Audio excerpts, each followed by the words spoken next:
Hello mga kawamat, in this video lesson we will discuss applying map scales in solving real-life problems. So first, let us define what is map and what is a map scales. A map is a visual representation of a place or an area. It shows the relative location of roads, buildings, cities, landmarks, bodies of water, and other geographic features. So maps helps travelers first locate the destination and landmarks, choose appropriate routes, estimate travel distances, plan transportation and travel time. So identify nearby facilities and attraction. So nowadays, digital na rin yung mga maps, no? You can locate and you can plan your travel. So makikita mo na rin using the digital maps kung ano yung mga malapit na attractions at mga facilities. Like for example, nasa isang hotel ka, so gusto mong kumain, lumabas. So by using the maps, ma-identify mo na kung gaano kalayo o kalapit yung mga kainan. And also, ma-estimate mo na rin kung gaano kalayo yung biyahe no, sa pupuntahan mo. This time, meron tayong mga ginagamit. Like for example, yung mga Waze, Google Maps. So talagang hindi ka na maliligaw. Ano naman yung ibig sabihin ng what is map scales? A map scale shows the relationship between a distance measured in a map and the corresponding actual distance on the ground. So, di ba yung parang sa blueprint ng mapa? Okay, merong mga sukat doon, but it's not the actual distance. No? Ang tawag natin doon is the map scale. So, for example, sa mapa, 1 centimeter yung distance niya, but the actual distance ay 5 kilometers. So like for example, 1 centimeter is equal to 5 kilometers. Ibig sabihin, this means that every 1 centimeter measured on the map represents 5 kilometers in real life. So may iba't ibang klase tayo ng map scales. Una, the statement or verbal scale. So the scale expressed using words. So for example, 1 centimeter represent 4 kilometers. Okay, may tinatawag din tayong representative fraction or ratio scale. So the scale is written as a ratio. So for example, 1 is to 100,000. So ibig sabihin, yung 1 unit on the map represent 100,000 of the same units in real life. So for example, no, if the given is in 1 centimeter dun sa map natin, that is in real life, that will be 100,000 centimeters. That's equals to 1 kilometers. Yung pangatlong klase ng map scales natin, we have the graphic or bar scales. A bar divided into equal segments represent actual distances. So these scales remains useful even when a map is enlarged or reduced, provided that the scale bar is resized together with the map. So for example, yung 1 centimeter is equal to 4 kilometers. So, ano ba ito, no? This is equivalent to 1 centimeter. And then, since apat yan, that's equivalent to 16 kilometers. So, 4 centimeters is equal to 16 kilometers. Using the bar scales. Okay, so let us apply no, the map scales in real-life problems. So, number one, a map has a scale of 1 is to 500,000. The distance between city A and city B on the map is 8 centimeters. So what is the actual distance between the two cities? So ano yung mga given natin? Yung scale natin is 1 is to 500,000 at yung map distance natin ay 8 centimeters. So the formula, we will use the formula actual distance is equal to map distance times scale. So may multiply lang natin. Or pwede kayo gumamit ng ratio, no? Ratio and proportion. So pwede nyo gamitin yun para madali nyo rin makuha. So for our solution, since the formula is map distance times scale, so ang map distance natin ay 8 centimeters times the scale is 500,000. So if we're going to multiply 8 times 500,000, that will be 4 million centimeters. So i-convert lang natin no, yung 4 million, 4 million centimeters to kilometers.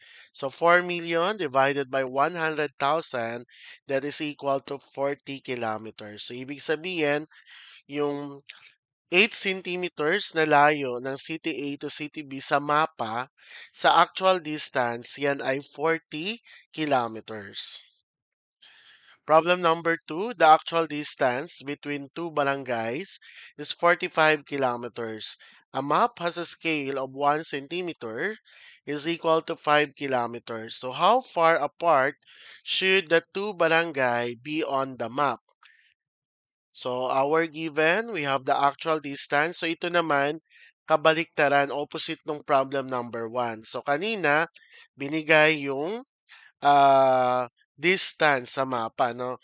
Okay, dito naman, actual distance yung binibigay. So, ang pinapakuha sa atin, kung yung ilan or ano yung distance sa mapa. So the actual distance is 45 kilometers. The scale is 1 centimeter is to 5 kilometers. So since kanina, ang ginawa natin, we multiply the actual distance sa scale. Ngayon naman, kukunin natin, ang gagawin nyo lang, i-divide naman. Or, so sabi ko nga kanina, no, pwede kayo gumamit ng ratio and proportion. So kapag ito yung ginamit natin, so gaganyanin nyo lang, 1 centimeter is to 5 kilometers is equal to, so alamin kasi natin, no, yung ito yun. So nilagay muna natin as x or the variable x, centimeter is to 45 kilometers. So pwedeng ganito yan, no? Okay? Pag ganyan, no, i-multiply mo yun sa loob yung means and extremes, 'di ba? Kung naalala nyo. So 5 times x is 5x. 1 times 45 is 45. So 5x is equal to 45. So divide both side by 5. So yung x natin is equal to 9. So, pero kung kanina, gamit kanina, yung sabi sa formula, actual distance divide scale. So, 45 divide 5, ay ito, okay lang din to. Nagamitin nyo itong formula na to. So, 9 centimeters. So, ibig sabihin, yung 45 actual na 45 kilometers sa mapa, yan ay 9 centimeters. Okay?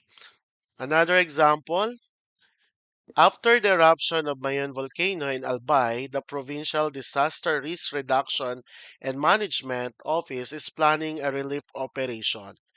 On a disaster response map with a scale of 1 is to 250,000, the distance from the evacuation center in Legazpi City to a temporary shelter in Kamalig measures 14.8 centimeters.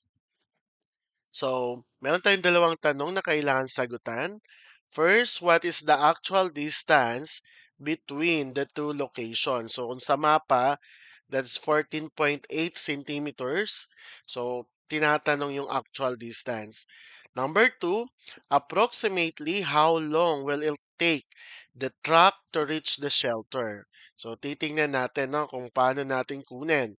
So, ito yung representation ng evacuation center in Legazpi City and the temporary shelter in Camali. So ano yung mga given natin? Meron tayong scale na binigay. 1 is to 250,000. So yung map distance is 14.8 centimeters. And then the truck speed, okay, I think hindi dito na nakalagay. No? Hindi nilagay yung 40 kilometers per hour. So may kulang dito sa problem. So, binigay siya sa given that the track speed is 40 kilometers per hour. And our formula, unang gagamitin natin para makuha natin yung actual distance, that is map distance times scale. And then para makuha natin kung gaano kalayo, no? Para ma-reach nung track, yung temporary shelter.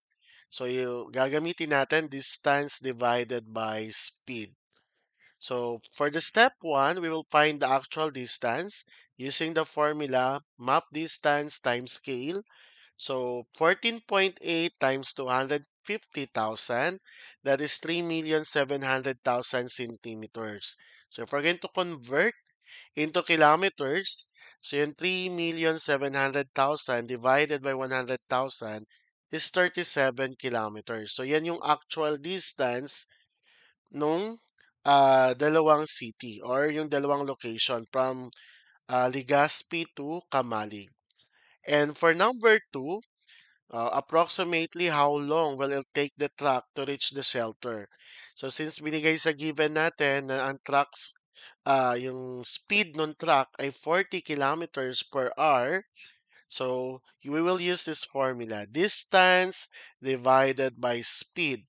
So ang distance natin ay 37 kilometers divided by 40 kilometers per hour. Okay, so 37 divided 40 is 0.925 hour, or that will be, if we're going to convert no into minutes, we will multiply it by 60. So that is approximately 55.5 minutes. So halos mag-iisang oras din. Next. Okay, so the answer for uh, question number one is 35 kilometers, and the question for question number two is approximately 56 minutes. Next problem. The Metropolitan Manila Development Authority is using a flood hazard map with a scale of 1 is to 100,000. So the distance from the Quezon City Hall to a flood-prone area measures 22 centimeters on the map. So during a typhoon,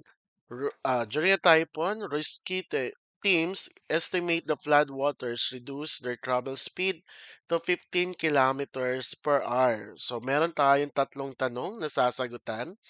So what is the actual distance to the flood-prone area mula dun sa Quezon City Hall? Approximately how many hours will the rescue team travel? If rescuer leave at 7:30 a.m., what time will they arrive? Okay, so ano mga given natin? So yung scale is 1 is to 100,000. Yung map distance natin ay 22 centimeters.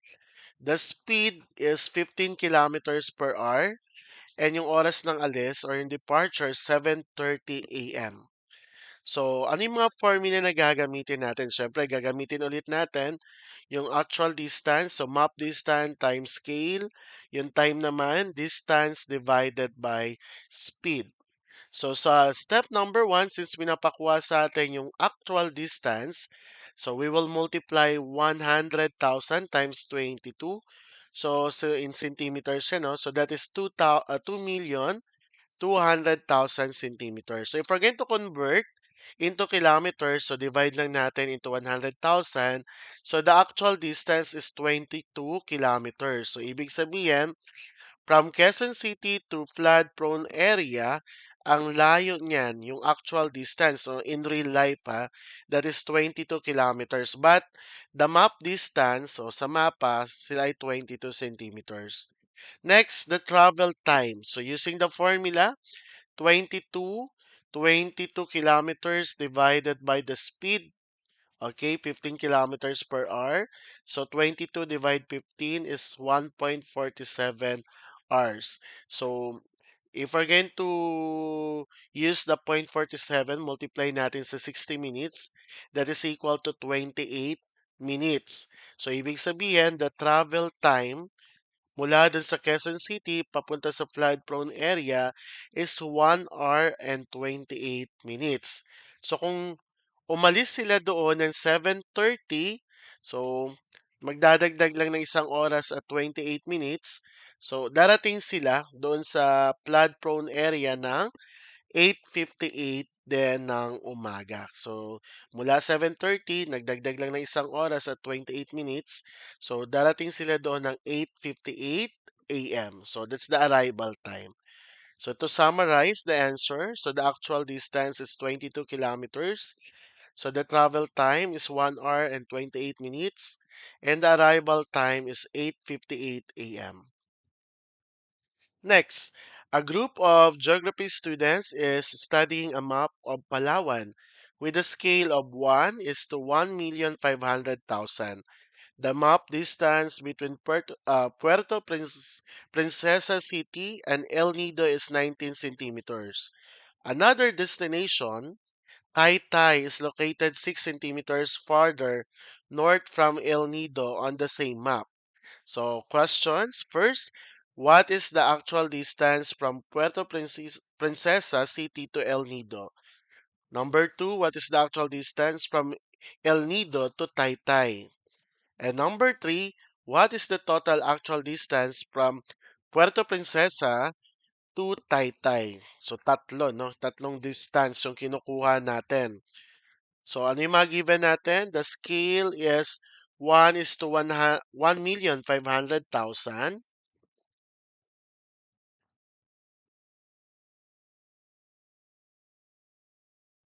And then the Puerto Princesa to El Nido in map that is 19 centimeters. El Nido to Taytay is 6 centimeters. So, since kinapakuha lang sa atin yung mga actual distance nila, so isang formula ang lang gagamitin natin. The map distance times scale. So, una, kukunin muna natin yung distance mula sa Puerto Princesa papuntang El Nido. So, Puerto Princesa to El Nido is 19 centimeters. So, that is the map distance times the scale, which is 1,500,000. So, the answer is 28,500,000 centimeters. So, convert lang natin into kilometers. So, mula sa Puerto Princesa to El Nido, that is 285 kilometers. Next is yung distance naman or the actual distance from El Nido to Taytay. So since sa map, okay, the map distance is 6 centimeters, so multiply lang natin sa ano natin sa scale which is 1,500,000. So 6 times 1,500,000 is 9 million. So convert into kilometers, that is 90 kilometers. So ibig sabihin, from El Nido to Taytay is 90 kilometers. Ngayon, ang question number 3, mula sa ano to, Puerto Princesa to Taytay. So ano naman yung distance? So mula dito pwede na natin i-add, no? Yung distance from Puerto to El Nido, 285 plus 90. Then El Nido to Taytay, add lang natin yung dalawa. So, 285 kilometers plus 90 kilometers is equal to 375 kilometers. To summarize, so the actual distance from Puerto Princesa to El Nido is 285 kilometers. El Nido to Taytay is 90 kilometers. And the total distance from Puerto Princesa to Taytay is 375 kilometers. Next problem, a group of senior high school students is preparing for an educational hike in Mount Ulap, that is in Benguet. So their hiking map, a scale of 1 centimeter is equal to 800 meters. So the trail from the campsite to the summit measures 18.5 centimeters on the map. So the group has already completed 60% of the trail. So number one, what is the total actual hiking distance? Na mula dun sa campsite papuntang summit. Number two, how many kilometers have they already hiked? So, 60% na, nasa 60% na sila nung ano nila, trail nila. So, ilang kilometers na kaya yon, no? Number three, how many kilometers remain before reaching the summit? So, ang given natin is the scale, 1 centimeter is equal to 800 meters. The map distance is 18.5 centimeters. So, completed na nila yung 60%. So, the formula, so actual distance, is kinukuha natin yung actual distance, map distance times scale. So, step 1, so the total hiking distance is, so kung nag-start sila, no, kasi 18.5, no, on the map. So, 18.5 times yung scale na 800, so that's 14,800 meters. Pag kinonvert natin into kilometers, 14,800 divided by 1,000 is 14.8 kilometers. So, ibig sabihin, mula sa campsite to summit, that is 14.8 kilometers. Now, okay, so now, kukunin natin, no, kasi nakapag-umpisa na daw sila, no, 60% na, no, from campsite to summit na yung na-hike nila. So, ngayon, multiply lang natin yung 60% dun sa total distance ng campsite papuntang summit.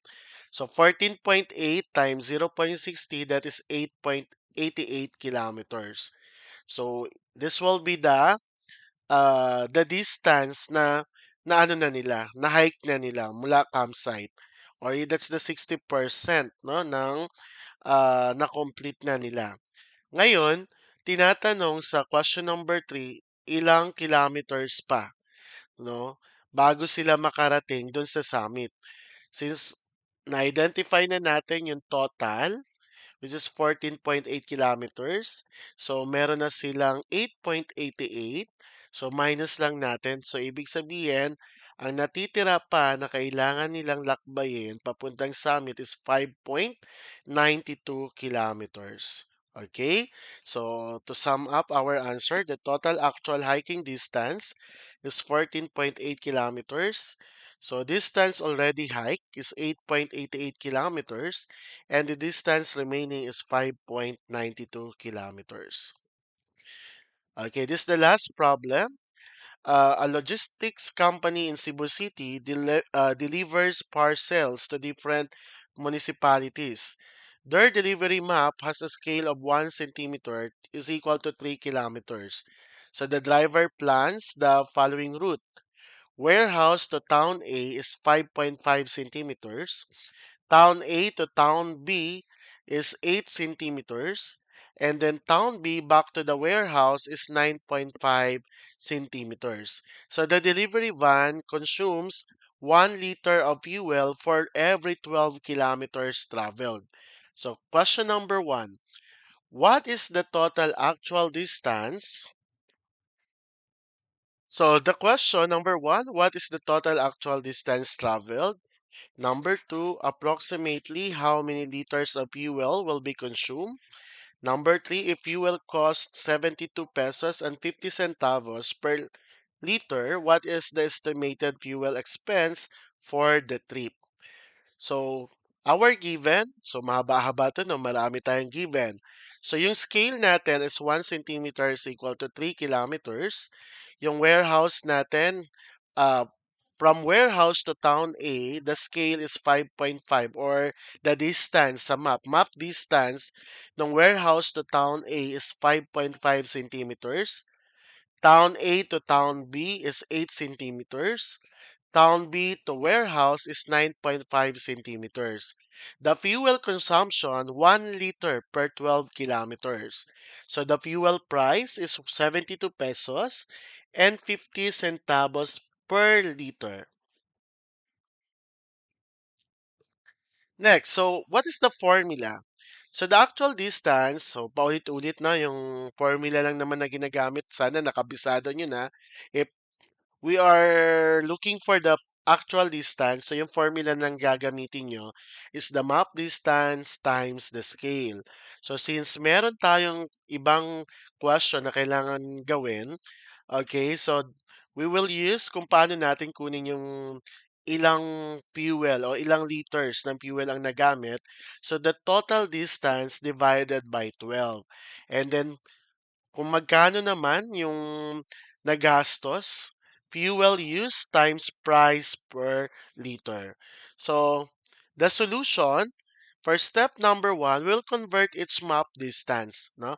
So, yung 5.5, uh, that's the 5.5 centimeters, i-multiply natin sa 3, that will be 16.5 kilometers. Okay? And then yung town A naman, yung 8 centimeters, multiply natin sa scale na 3 kilometers, that is 24 kilometers. Yung town B naman, yung 9.5 centimeters times 3 na scale, That is 28.5 kilometers. Ngayon, ang tanong kasi, ilang litro ng fuel ang nagastos, no? I-add lang natin ito. So, kasi para makuha natin yung total distance, 16.5 plus 24 plus 28.5. So, ibig sabihin, yung distance, yung travel nung van o yung delivery truck ng ano yan, logistics company is 69 kilometers lahat mula sa warehouse papunta kay Town A, from Town A to Town B, from Town B pabalik sa warehouse. So 69 kilometers. Para masagutan natin yung question number 2, we will use the formula, yung total distance, 69 kilometers. I-divide lang natin sa 12 kasi 1 liter per 12 kilometers. So ang sagot is 5.75 liters ang nagamit na fuel. Okay? Kung magkano yung 5.75 liters, imo-multiply lang natin. Yung isang litro ay 72 pesos and 50 centavos. So, 5.75 times 72.5, that is 416 pesos and approximately that's 88 centavos. Okay, so if we're going to round to the nearest centavos, so for 116 pesos and 88 centavos.